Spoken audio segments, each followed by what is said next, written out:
What's up, guys? We are back for another video. Just cut my man Dre up back here.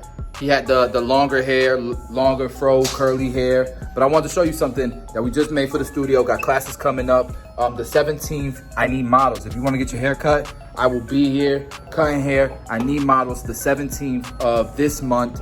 I think that's on I want to say a Tuesday. Check this out. Put them things out, bro. Show them, bro. Show them. Ooh, boy. If I can't get some models in here with this sign, I'm gonna be mad as hell. It stands out, right? Yo, that's crazy. Love it. We didn't finish there, bro. We got yard signs and everything. The yard signs and everything. The grind is real, bro. The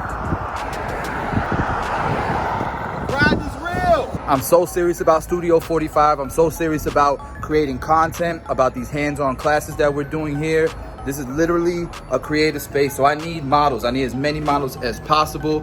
Come out, man. Love you guys. Let's get started with this tutorial.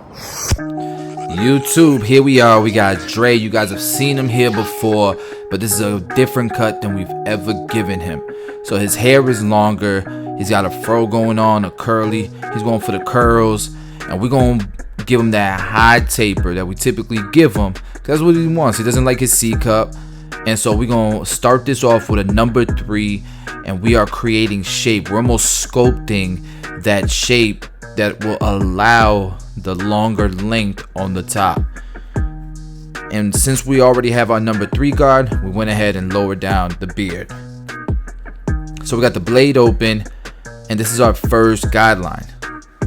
What I'm going to do, because he does want his beard faded in, is anytime I'm doing the let's say a blade open on the temple area, I might as well just do it into the beard as well. Kill 2 birds with 1 stone. Alright, so we're starting to blend out that initial guideline. Once we're done there, we'll go to the 1 open. That's our next guideline, and we'll start to fade out the previous guideline, like so. And this beat goes hard. Shout out to Tito Beats, my cousin. Link in the description if you guys want beats. And like I said, I'm staying consistent. Got my number 1 open. Alright, so once we've done our number 1 open, follow it up with the half guard, and we are blending up towards the temple area. That was our next step on the taper. So we're using it now. So the half guard open. And we'll start, and now it's closed, and we're starting to blend out that previous guideline. Our next guard is the 2 open, so we're going ahead and using it into the beard, and now into the temple area.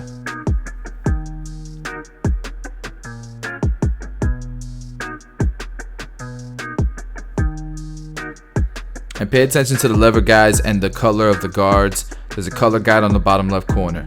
So now the lever is closed, and we're following up just beneath where we left off with that number 2 open.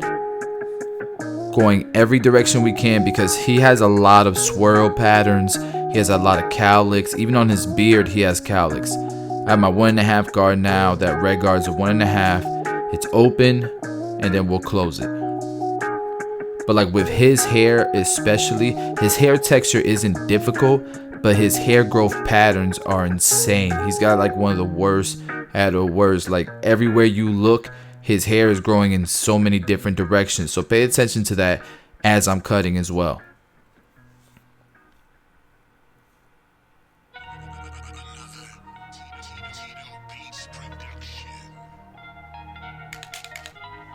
And at this point, we're just kind of detailing a little bit. We're retracing our tracks. Whatever we used previously, we're just touching up before we move on. And I feel like What you getting this haircut for? I got family pictures today, so I need you, like, obviously, like, I got lined up a couple weeks ago and I got pushed back, but I'm gonna need you to just do it again because I got family pictures today. I didn't do it? Nah, it wasn't you. Thank you. I'm scared. I thought I did it. If you're watching, you know who you are. I thought that was important to share with you guys because so many times we just by default we're like, we're gonna let this grow back. But my man had family photos, holiday photos, and he was just gonna take one for the team so that the photos would look good. He didn't want new growth, and he just wanted to look crispy. So we went ahead and brought it back, even though, you know, if he didn't have that special event, I would have tried to finesse it some more and let it grow in. And I'm talking about the pushback that I didn't do. All right.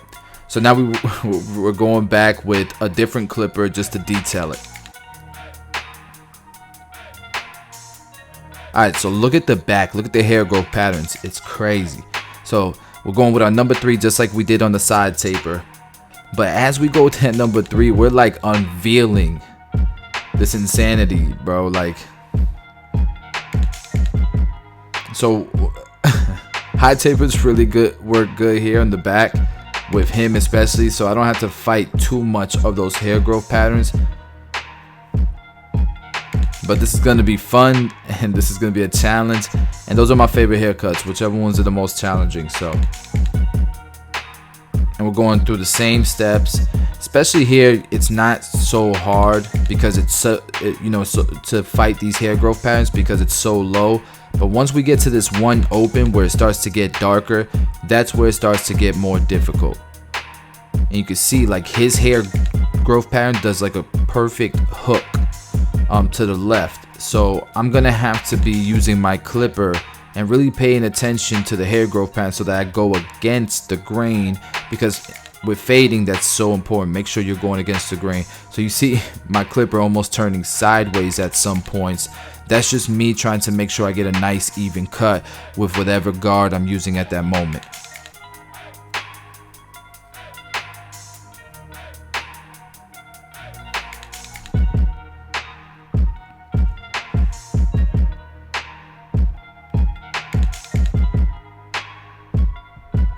Ignore the boxing on his phone. Dre, why you did this, bro?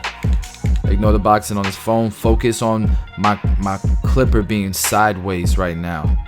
Really using the corners to blend these crazy hair growth patterns. Okay, so next guard is my 2 open.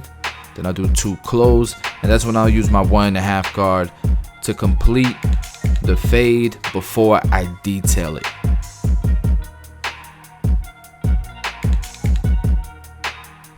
Bro, this beat is crazy. This is a good beat too. Tito, you sent me some heat. Alright, so we got the 1.5 guard. This is the babyless one. I got this at a hair show. They got black ones, but this one I liked a lot because it was red. And you guys know how I like all my guards being different colors.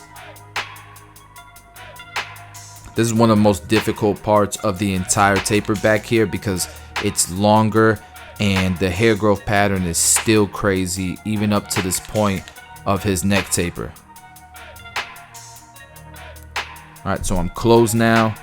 And I'm really using the corners and really trying to get in there, get it, you know, against the grain. So went down to that one open and still look sideways.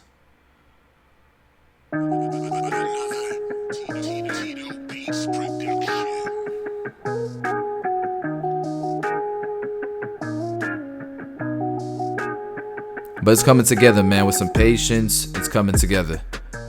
So now we got a number 3 guard closed, and we're doing the last part of the haircut, the other side of the taper, and just really following the same steps that we did on the right side, on his right side.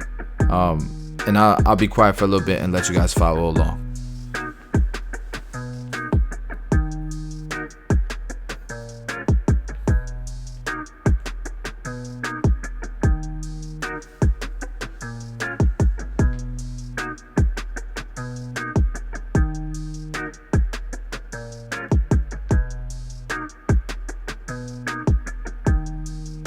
Alright, so let me point out, as you guys may notice that I'm using a different clipper.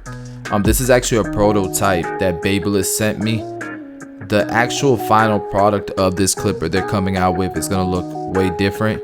But it's really nice to, you know, give these clipper companies some feedback. And I don't have that relationship because I'm a YouTuber with, you know, a bunch of subscribers. It's more so that I go to the shows and I network and I talk to these people and I show interest in their technology and their tools, and so they value my feedback. There's plenty of barbers who have no followers that get, man, remember when the masters were coming out and people were like, had them like a year ahead of time, I'm telling you, like that's usually how it works. But if you don't participate in these events like the hair expos and meet people and network, you won't really get the same opportunities. It's not so much, how many followers you have. A lot of times clipper companies don't want to send prototypes and stuff to people with a big following because they're afraid they're going to get bashed, or or they're going to be judged based on a product that's really just a sample.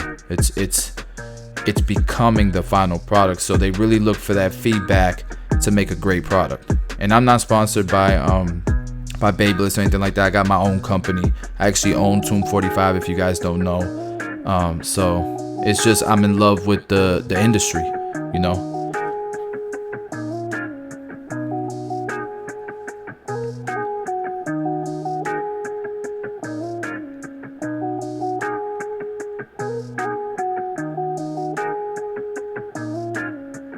And man, I just want to thank you guys, man. There's been a lot of people who've been emailing and signing up, requesting to be models at freehaircutsformen.com. And so it's really helped out with my classes, with YouTube content. I recorded 3 videos today. So we put in heat, man. Like, make sure you subscribe, smash the like button. It really helps the channel out, man. Let's keep elevating the culture, man, the industry. So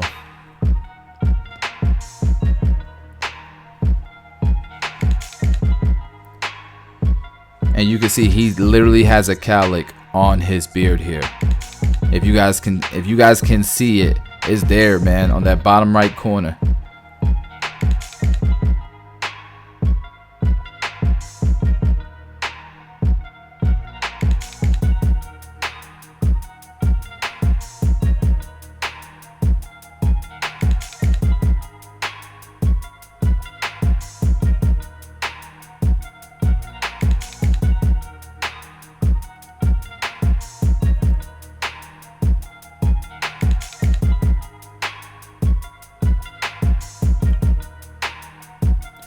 I think one of the things I'm going to do is edit just the neck taper of this portion, put it in real time and really break it down, and I'm going to put that on the Academy. If that's something that you guys would be interested in and you're in the Academy, let me know in the comments below.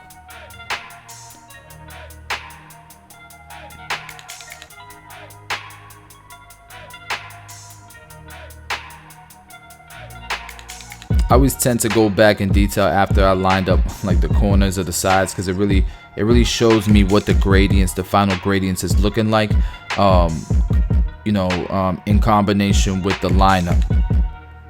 It just, to me, it's got to be balanced. It can't be too dark around the lineup area. It's got to look like it belongs with the lineup area, if that makes sense. I'm talking about the blend.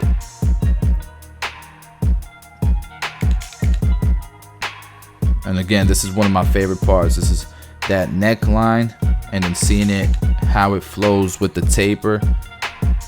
That just makes it pop, man. So his neckline when I started was rounded. So we had to curve it just a little bit more than I would have wanted to, because he had a round lineup before we started this taper. And again, he's got photos. We gotta make him look fresh, man.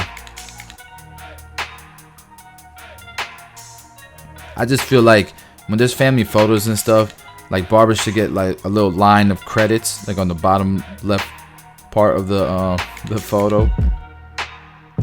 Alright, so I'm going back in detail in just a little bit in the neck taper, and that thing to me is coming out. It's coming out amazing. Let me know what you think in the comments, that neck taper with all them cowlicks. I need to know, were y'all feeling that taper? Alright, so when I'm doing these beard lineups, you're gonna notice they're not perfect. They're not, perfectly curved, or they're not a perfect straight line. I'm really just trying to create an outline and clear most of the bulk, so that when I follow it up with the razor, it's much easier to shave. I don't want to have to focus on clearing bulk with my razor a lot of times. A lot of times with my razor, I just want to focus on creating a sharp, nice, clean line. and you'll see what I'm talking about. So like right here, the beard lineup is like, bro, I would never let anybody walk out my chair with that beard lineup. But watch when I followed up with the razor, how clean and fluid that line becomes. I just feel like I got way more control with that razor. So we're gonna put Tomb 45 shave gel. This is my product. You can get it at tomb45.com. It has vitamin E. It's got glycerin. It's got aloe vera and an amazing fragrance. Check it out at tomb45.com. And we went ahead and applied it. And look, let's do this work. Let's put in this line on the beard using the Tomb 45 triple cartridge razor. You can see I'm using the corners and the heels of my blade and I'm pulling the skin just a bit. I don't like to overdo it because I want to see kind of the line coming into form as I'm shaving, and I feel like if you pull too much, you can't really see that come to life. And so I put those gel dots on, everywhere, but I don't really apply it to the skin until I get to that place so that I can keep the moisture on the skin for as long as possible, because the skin is supposed to absorb that gel. That's the point of putting aloe vera, vitamin E, and glycerin in it, right? So it's not drying up, it's being absorbed by the skin. But if you want it to stay wet for as long as possible, then you just apply it, put the dots, and then just kind of apply it once you get to that area. But look how clean that line is coming out. We don't need enhancements. But just like you don't need product to create volume on the top or to create texture on the top, you can do that with your shears. Clay and texturizing products will enhance the texture. So I don't need enhancements to create a sharp line. Some people you do, not in this instance, but I just really want to get this cut to the next level, and my customers appreciate that. I'm using the Sean Cuts Hair color template. Hit up Sean Cuts Hair on Instagram if you want yours. And we're just bringing this beard to life, just tapping that trigger. We want it to look natural. We don't want it to look crazy. I'm using black brown, no drip. This is the before, which is a Tomb 45 product. This is the after. Check it out. Let me know what y'all thought about this taper. If you're feeling it, smash the like button. If you're new to the channel, subscribe. I'm dropping content like almost every day. I might miss some days here and there, but I've been on fire. So help me keep this momentum, guys. I love y'all, appreciate y'all, and I'll see you on the next video.